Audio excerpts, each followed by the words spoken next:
नमस्कार दोस्तों, आज हम बात करने वाले हैं लीगल एड नालसा वगैरह के बारे में। ठीक है, किसके लिए? लॉ ऑप्शनल के लिए। अब क्या कर रहे हैं भाई, इसके अंदर इस टॉपिक को पूरा समझेंगे, सेक्शन वगैरह भी देख लेंगे नालसा के। ठीक है, तो चलो शुरू करते हैं। तो क्या लीगल एड होता क्या है, वो तो समझ ही गया अपन लोग। ज़्यादातर जो इसमें पढ़ रहे होंगे लोग लॉ ऑप्शनल, वो लॉ बैकग्राउंड के होंगे। अगर नहीं भी हैं तो कोई भी ऐसी कोई बड़ी बात हो नहीं जाती है, तुम लोगों के लिए भी सेम ही है सारी चीज़ें। पढ़ना इतना ही है जितना इन लोगों को पढ़ना है। ठीक है, तो लीगल एड पता रहता है, लेकिन इन लोगों को, तुम लोगों को ही पता होना चाहिए और पता होगा, GS2 वगैरह पढ़ा होगा तो। लीगल एड मतलब, लीगल मतलब लॉ से रिलेटेड, जस्टिस से रिलेटेड। ठीक है, एड मतलब हेल्प। ठीक है, इसमें क्या है कि भाई सब्सिडाइज लीगल सर्विसेज मिलेगी। किसको मिलेगी? उन लोगों को मिलेगी जो लोग अफोर्ड नहीं कर सकते हैं, वकील को अफोर्ड नहीं कर सकते, या फिर खर्चा वगैरह अफोर्ड नहीं कर सकते। तो उसके लिए सरकार ने क्या करी है, एक अथॉरिटी बना दी है। ठीक है, वहाँ पर जो है एडवोकेट्स जो होते हैं अपनी सर्विसेज प्रोवाइड करते हैं, प्रो बोनो टाइप्स। ठीक है, उन्हें कुछ पैसा मिलता है, बहुत मिनिमल होता है, जैसे 500-600 पर केस, ऐसे इस टाइप का रहता है। 2000-3000 इस टाइप का, 500 ऐसे कुछ रहता है पूरे केस का। ठीक है, और ये इसलिए किया है कि भाई कोई गरीब आदमी है, या फिर कोई नीडी है, या फिर कोई बहुत ज़रूरतमंद आदमी है, उसके साथ कुछ अन्याय ना हो, उसको ऐसा ना लगे कि भाई यार इतने महंगी चीज़ें होती हैं तो मेरे को जस्टिस कैसे मिलेगा, है ना। तो और मतलब जस्टिस, हाँ जस्टिस कैसे मिलेगा, ये सारी चीज़ें मतलब सोशो इकोनॉमिक बेसिस पर, सोशो इकोनॉमिक स्टेटस के बेसिस पर इन लोगों को ये ना हो कि भाई जस्टिस हमें मिल नहीं सकता है, सिर्फ अमीरों की चीज सोच लेंगे ये। ठीक है, लेकिन ये सब थ्योरी है। हाँ हाँ, ठीक है, समझे बात को।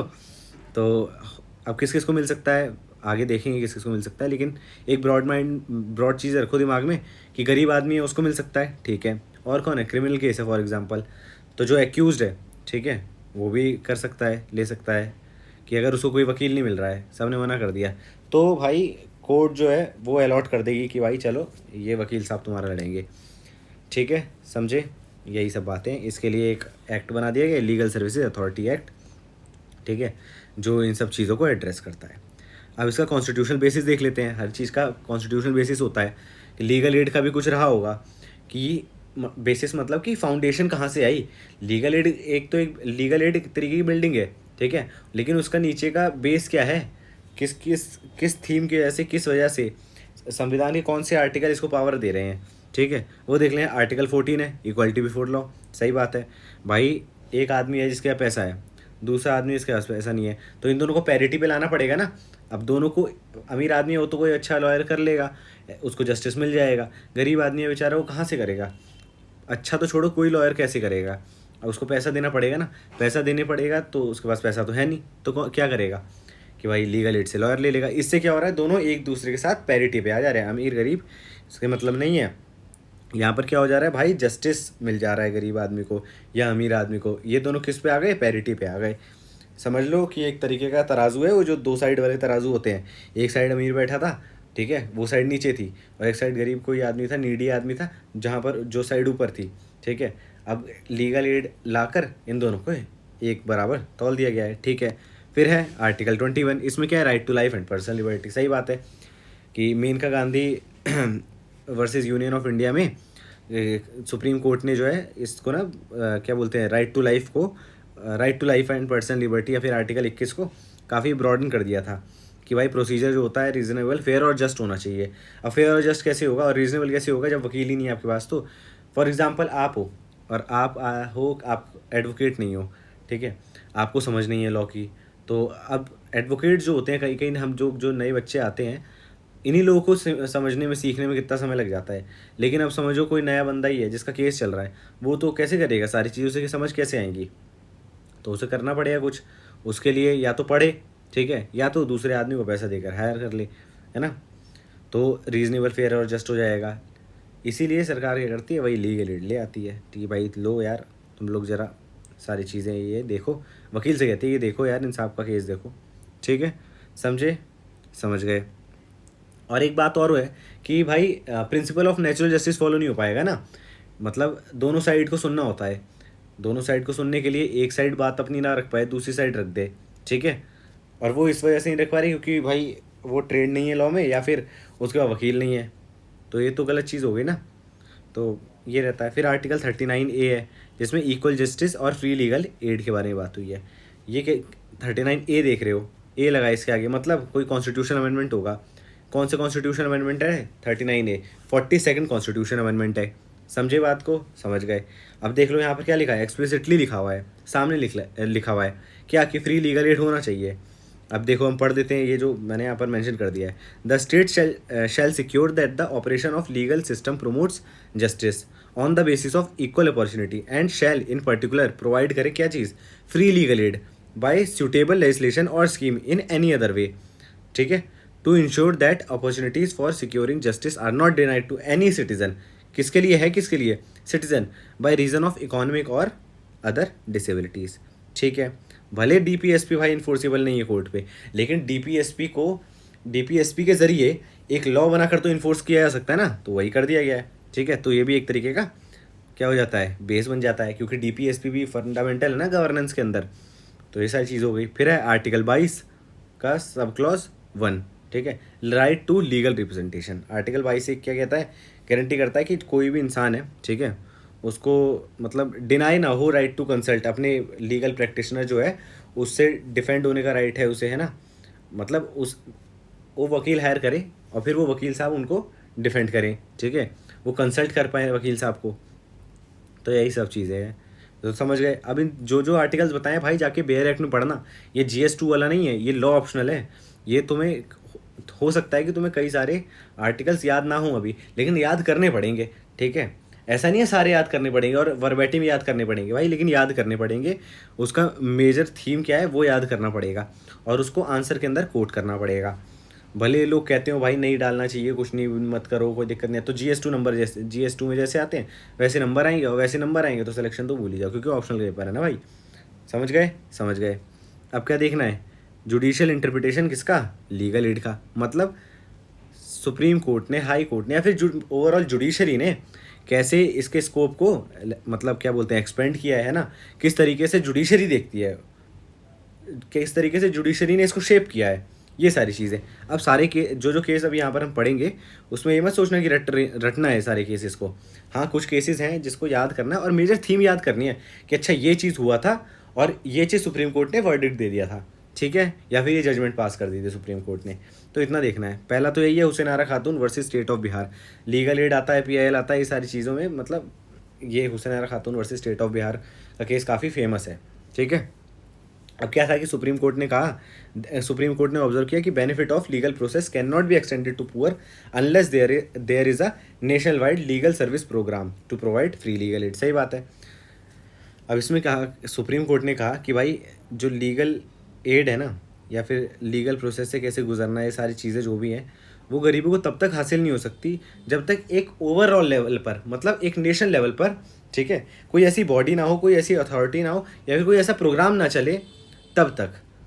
अगर मतलब कहने का मतलब ये है कि भाई सुप्रीम कोर्ट है, वो कह रहा है कि गरीबों को एक्सेस तभी मिल सकता है जब नेशनल लेवल पर या स्टेट लेवल पर, ओवरऑल लेवल पर एक अथॉरिटी रहेगी, एक प्रोग्राम रहेगा, ठीक है, एक बॉडी रहेगी जो इन चीज़ों को एक्सेसिबल बनाएगी, है ना, जिससे कि भाई लोगों तक या नीडीज़ तक क्या, लेडीज़ नहीं, नीडी लोगों तक क्या पहुँचे, जस्टिस पहुँचे। ठीक है, समझ गए? समझ गए।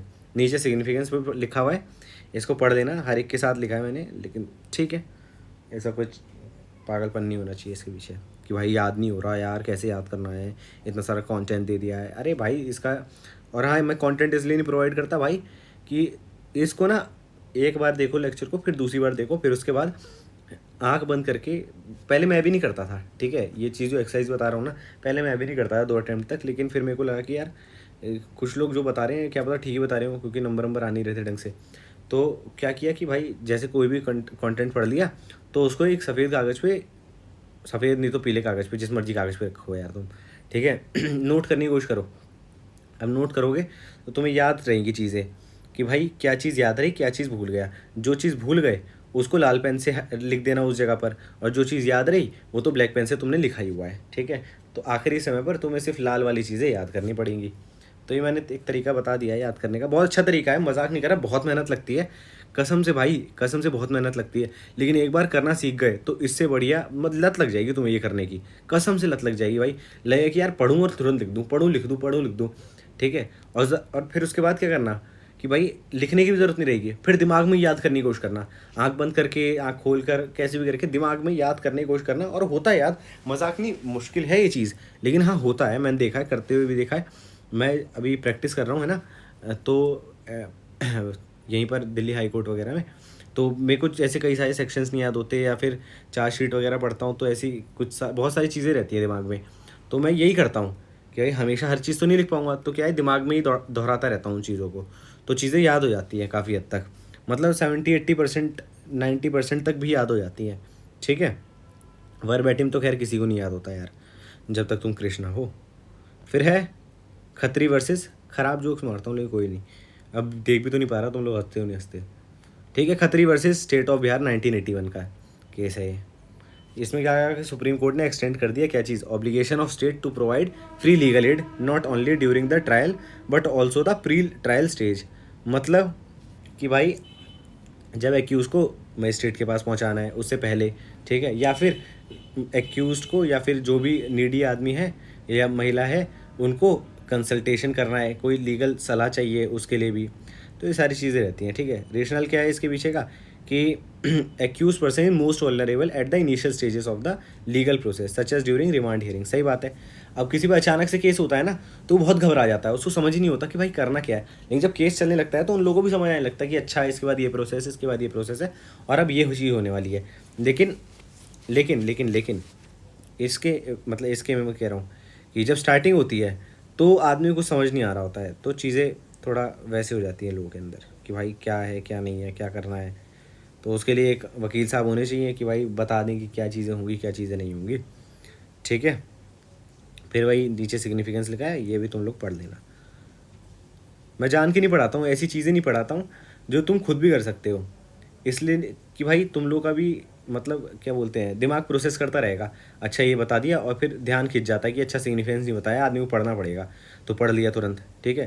और बहुत छोटी छोटी चीज़ें जो हैं वही कहता हूँ कि खुद पढ़ लो, नहीं तो मेजॉरिटी में करा ही देता हूँ, ठीक है।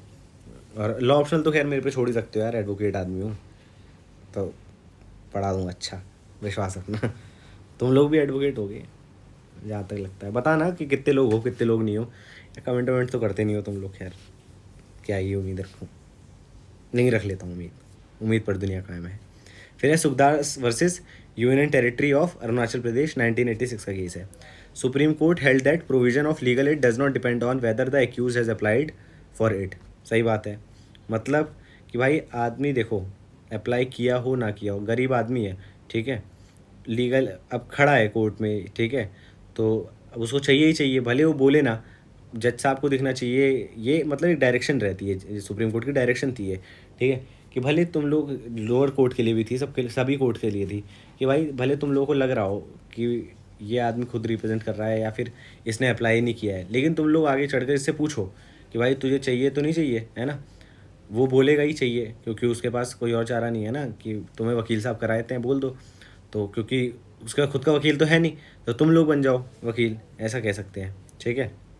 Given the wide spread poverty, illiteracy and ignorance of legal rights in India, the magistrate और सेशन जज is obligated to inform the accuse of their right to free legal aid, वही चीज़ जो बताई है पहले कि जज साहब को बोलना पड़ता है कि भाई तुम्हारे पास है वकील साहब, नहीं है, अगला बोलेगा नहीं है तो जज साहब बोलेंगे भाई तुम वकील ले लो, है ना, वकील ले लो मतलब कि सामान नहीं है वकील साहब, लेकिन वकील साहब से कंसल्ट कर लो, हम दिलवा देते हैं तुम्हें वकील साहब लीगल एड से, तो ये सीन रहता है, ठीक है।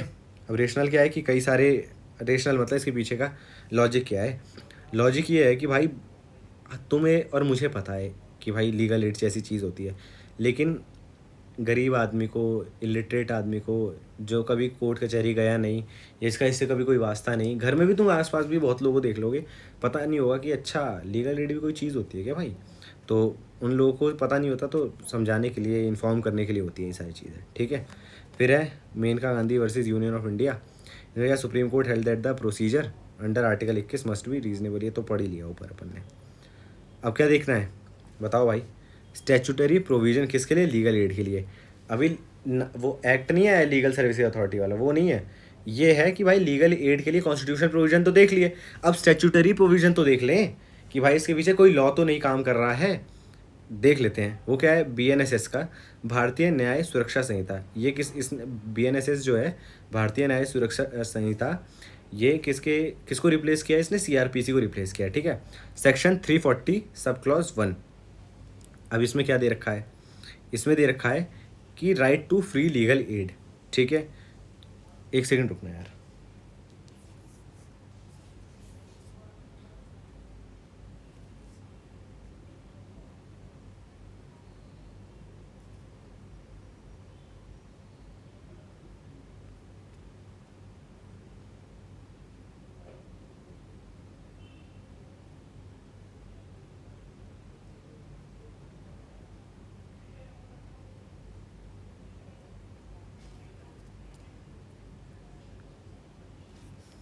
ठीक है।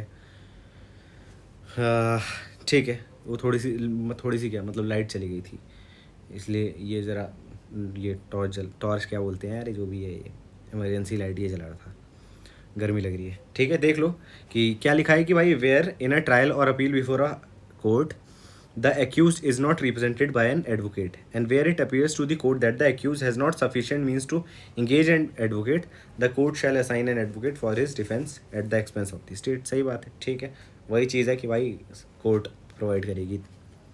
ठीक है, की फीचर क्या है इसकी, कि कोर्ट ऑब्लिगेटेड है किस लिए, कि भाई असाइन करे लॉयर जो अनरिप्रेजेंटेड एक्यूज है, ठीक है, अगर उसके बाद खुद साधन नहीं है वकील साहब को हायर करने का।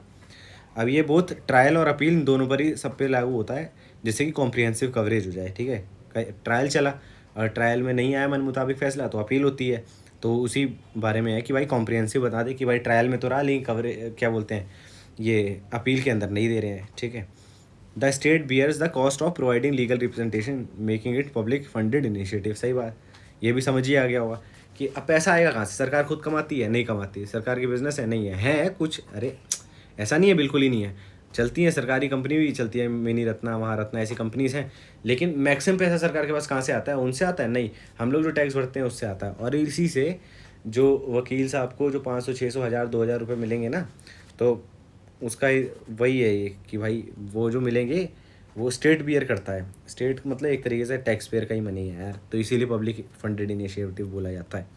अब जुडिशल रिस्पॉन्सिबिलिटी क्या है, मजिस्ट्रेट और सेशन जज जो है वो एक्यूज को उसके फ्री लीगल एड के जो राइट है उसके बारे में बताए, कि जिससे कि एक्यूज अनरिप्रेजेंटेड ना रह जाए, किसकी वजह से, पॉवर्टी और उनकी अदर डिसेबिलिटीज़ की वजह से। समझ गए, यह है लीगल सर्विसेज अथॉरिटी एक्ट 1987 का, इसको समझ लेते हैं, ये इंपॉर्टेंट एक्ट है, तो ध्यान इधर, ध्यान हटी, दुर्घटना घटी। समझे बात को, समझे बात को, बहुत बढ़िया आदमी। कि गवर्नमेंट ने रिकॉग्नाइज़ किया, बैकग्राउंड क्या है, बैकग्राउंड जब अगर, हाँ एक और चीज़ मैंने बैकग्राउंड वगैरह इसलिए लिख दिया है, कल को क्वेश्चन आया, ठीक है, तो सब टॉपिक्स में डिवाइड करने के लिए तुम्हें ये चीज़ें रहेंगी कि अच्छा बैकग्राउंड में ये डाल देते हैं, इससे रिलेटेड आए, इंट्रोडक्शन लिखना, बैकग्राउंड लिखना, फिर ऑब्जेक्टिव, ये सारी चीज़ें डाल देना आंसर, मतलब उस क्वेश्चन से रिलेटेड जो भी होगा तो समझ आ जाएगा कि भाई क्वेश्चन के अंदर इस कंटेंट को कैसे डालना है। ठीक है, तो बैकग्राउंड में क्या था कि गवर्नमेंट को लगा कि भाई कि एक लीगल एड सिस्टम होना चाहिए, कहाँ पर, पूरे भारत के अंदर, है ना। तो 1980 में committee for implementing legal aid scheme को लाया गया, ये कमेटी बना दी गई, किसने चेयर किया, justice PN Bhagwati. PN Bhagwati ji ने एक पायनियर है एक और चीज़ के लिए, वो है PIL। ठीक है, इन्होंने मॉनिटर किया, इम्प्लीमेंट किया लीगल एड के प्रोग्राम को, समझ गए। और उसके बाद इनेक्ट हुआ क्या चीज़, लीगल सर्विसेज अथॉरिटी एक्ट 1987। और ऑब्जेक्टिव क्या है इसका, कि फ्री और कॉम्पिटेंट लीगल सर्विसेज प्रोवाइड करें, कि कोई गरीब आदमी को मतलब जस्टिस, ऐसे इनजस्टिस ना हो जाए उसके साथ, पैरिटी पे रहे हर किसी के साथ, यही सब है। और बाकी लोक अदालत वगैरह भी लगवा दो, जैसे कि ADR लोगों को मिले। ADR क्या होता है, ऑल्टरनेट डिस्प्यूट रिजोल्यूशन। और क्या क्या तरीके हैं ADR के, पता है ADR के और क्या क्या तरीके हैं, अरे मीडिएशन, कंसिलिएशन, नेगोशिएशन, ये भी ADR है। ठीक है, और लोक अदालत भी ADR है। तो देखो मैं समझाता हूँ कोर्ट सिस्टम कैसे वर्क करता है। पहला तो देखो, एक होता है नॉर्मल कोर्ट सिस्टम, क्या होता है, सुप्रीम कोर्ट, हाई कोर्ट और डिस्ट्रिक्ट कोर्ट। ठीक है, लेकिन यहाँ पर बहुत ज़्यादा बर्डन हो रहा था, फिर क्या हुआ, तो कोर्ट ने सोचा ट्रिब्यूनल्स बना देते हैं। ये क्या है, एक्स्ट्रा जुडिशल सिस्टम से, ठीक है, ट्रिब्यूनल बना दिए। फिर कोर्ट को लगा कि यार इनसे भी काम नहीं चल रहा है, लोगों को ना खुद ही पहले सुलटाने का मौका देना चाहिए। अगर ये इन स्टेज पे मतलब सुलट जाता है तो ठीक है, नहीं तो ये लोग केस तो फाइल कर ही सकते हैं। ठीक है भाई, तो इन्होंने क्या किया, क्या चीज़ की, एक एडीआर मैकेनिज्म बना दिया। 3 पिलर हो गए, पहला एक नॉर्मल जुडिशरी कोर्स, फिर दूसरा ट्रिब्यूनल्स, फिर तीसरा एडीआर मैकेनिज्म। एडीआर में लोक अदालत, क्या बोलते हैं, नेगोशिएशन, कंसिलिएशन, मीडिएशन, ये सारी चीज़ें चलती रहती है। और डेफिनेशन देख लेते हैं किसकी, लीगल सर्विस की। कौन से सेक्शन में है, article 2(1)(c), section 2 clause 1 sub clause C. समझ गए, कहाँ दे रखी है, section 2 clause 1 sub clause C के अंदर। ठीक है, इसमें क्या है, लीगल सर्विसेज की एक डेफिनेशन बता दी गई है। डेफिनेशन में क्या है, लीगल सर्विस होती क्या है, रिप्रेजेंटेशन किस में, लीगल मतलब किसी केस में, या लीगल प्रोसीडिंग कोर्ट के सामने, अथॉरिटी और ट्रिब्यूनल के सामने, ठीक है, या फिर किसी को लीगल एडवाइस देना, वो हो गई लीगल सर्विसेज। ये होती है लीगल सर्विसेज। अब पूछे लीगल सर्विसेज कहाँ डिफाइंड है, तो article 2 clause 1 sub clause C. समझ गए होगे। फिर है स्ट्रक्चर क्या है लीगल सर्विसेज अथॉरिटी का, नालसा रहेगी, फिर स्टेट लीगल सर्विसेज अथॉरिटी रहेगी, फिर डीएलएसए रहेगी, फिर ताल्लुक लेवल सर्विसेज रहेगी। ठीक है, फंक्शन क्या है, वही चीज़ जो ऊपर बता चुका हूँ चीख चीख के कई बार, कि भाई पुअर को, वुमेन को, चिल्ड्रन को, SC ST other marginalise group जिनकी सैलरी 1 लाख तक है, ट्रांसजेंडर, इन सभी लोगों को क्या है ये सब प्रोवाइड करना, ऑर्गेनाइज करना है लोक अदालत, जैसे स्पीडी और एमिकेबल रिजोल्यूशन हो जाए डिस्प्यूट का। अब देख लेते हैं एलिजिबिलिटी क्या है किसकी, फ्री लीगल एड की।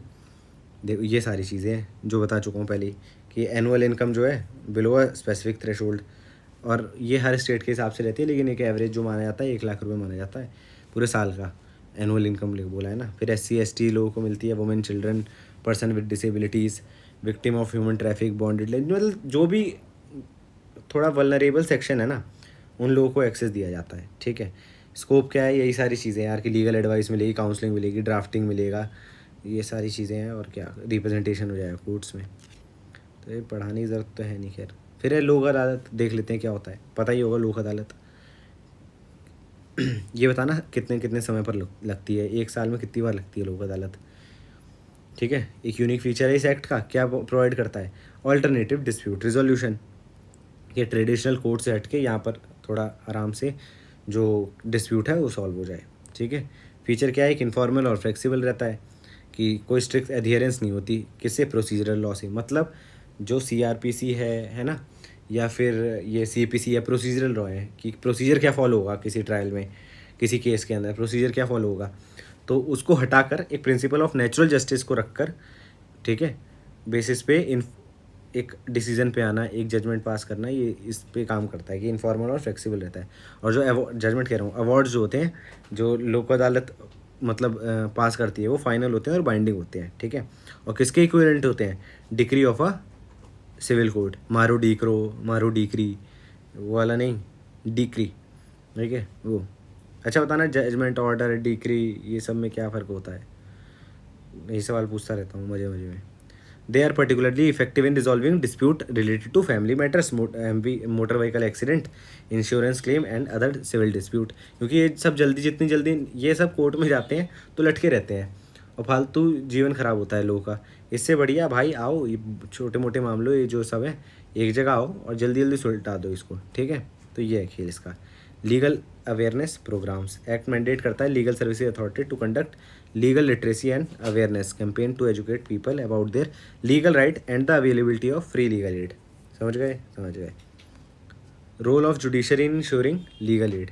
ठीक है, क्या क्या भाई, पहले बताया था ना, क्या है जुडिशरी का रोल, क्या है, अरे इन्फॉर्म करती है यार एक्यूज को। ठीक है, और ये है Sukhdas versus union territory of Arunachal Pradesh 1986। ठीक है, ये केस है एक, पढ़ लेना। इंश्योर करता है कॉम्पिटेंट रिप्रेजेंटेशन, सही बात है, कि एक ऐसा लॉयर इनको मिले। और ऐसा नहीं होता कि कल आज आपका एनरोलमेंट हुआ है कल से आप लीगल एड के लॉयर बन जाओ, कुछ एक्सपीरियंस होता है भाई, कि इतना एक्सपीरियंस चाहिए तब जाके, नहीं तो आप तो केस ख़राब कर दोगे, अभी आप तो आता कुछ नहीं है।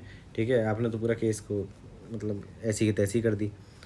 अगर लेक्चर नहीं होता ना तो मैं अलग बात बोलता कि डैश डैश कर दिया, ये सारी चीज़ें, क्योंकि इतना वो होने की ज़रूरत नहीं है कि भाई ऐसी गंदी लैंग्वेज, अरे पूरी दुनिया यूज़ करती है, हम भी यूज़ करते हैं भाई, वकील साहब हैं हम भी। ठीक है, तो और मॉनिटर करता है इम्प्लीमेंटेशन जुडिशरी। आ जाते हैं इसी पर।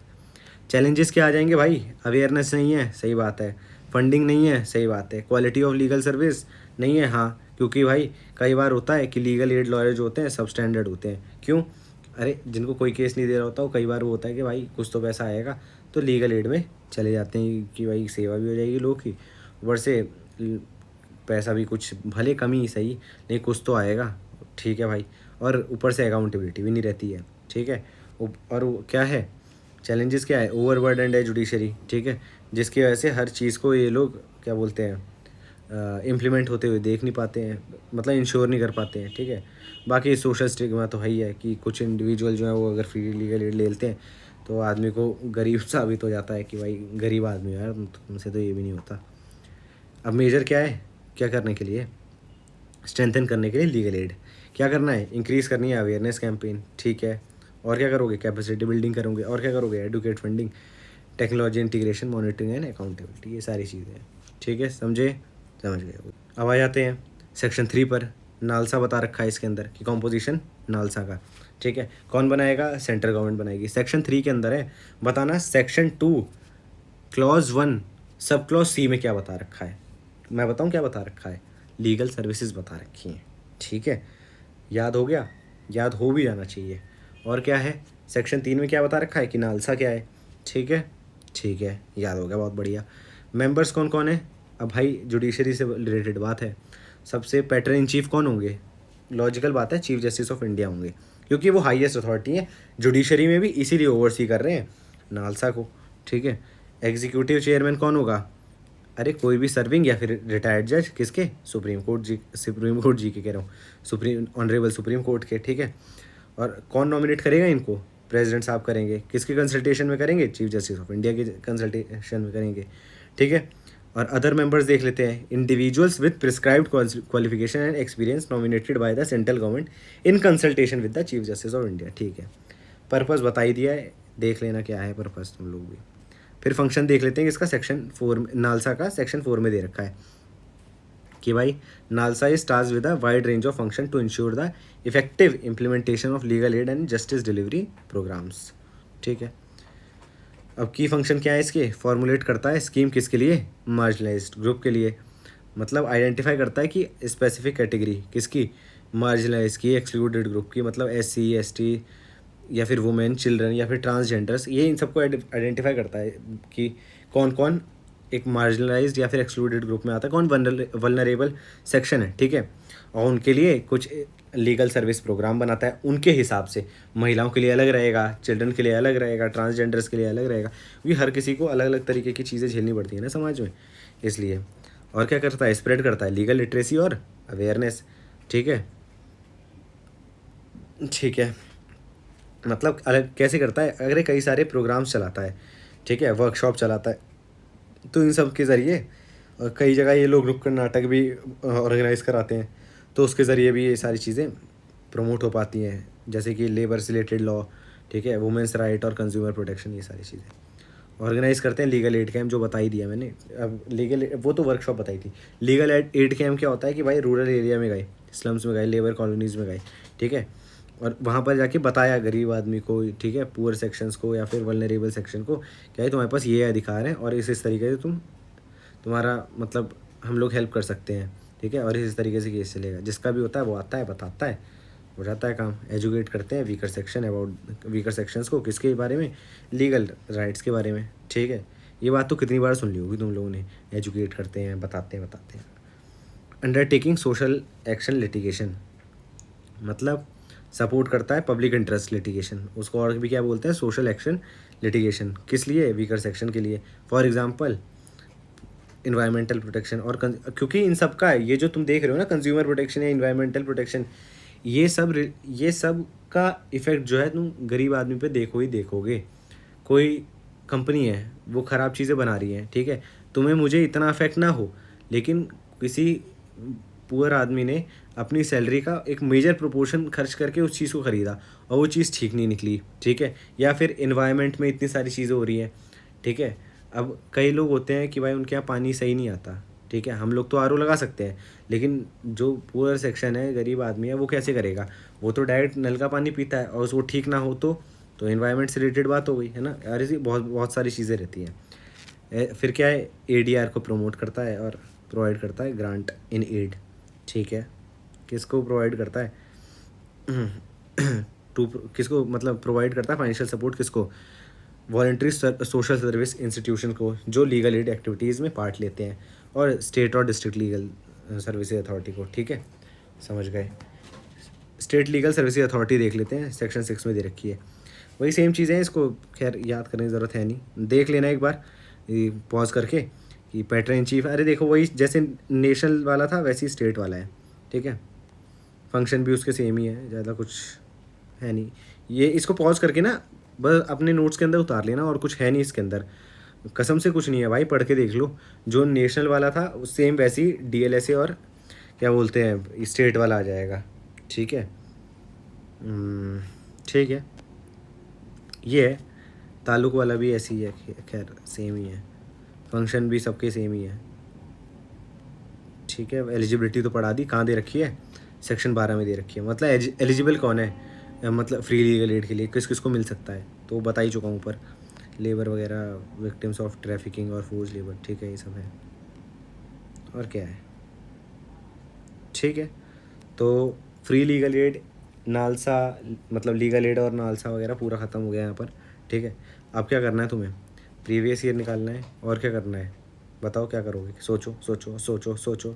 अरे मॉक पेपर निकालोगे, नहीं मिलता मॉक पेपर, कोई बात नहीं, प्रीवियस ईयर से बहुत हो जाएगा।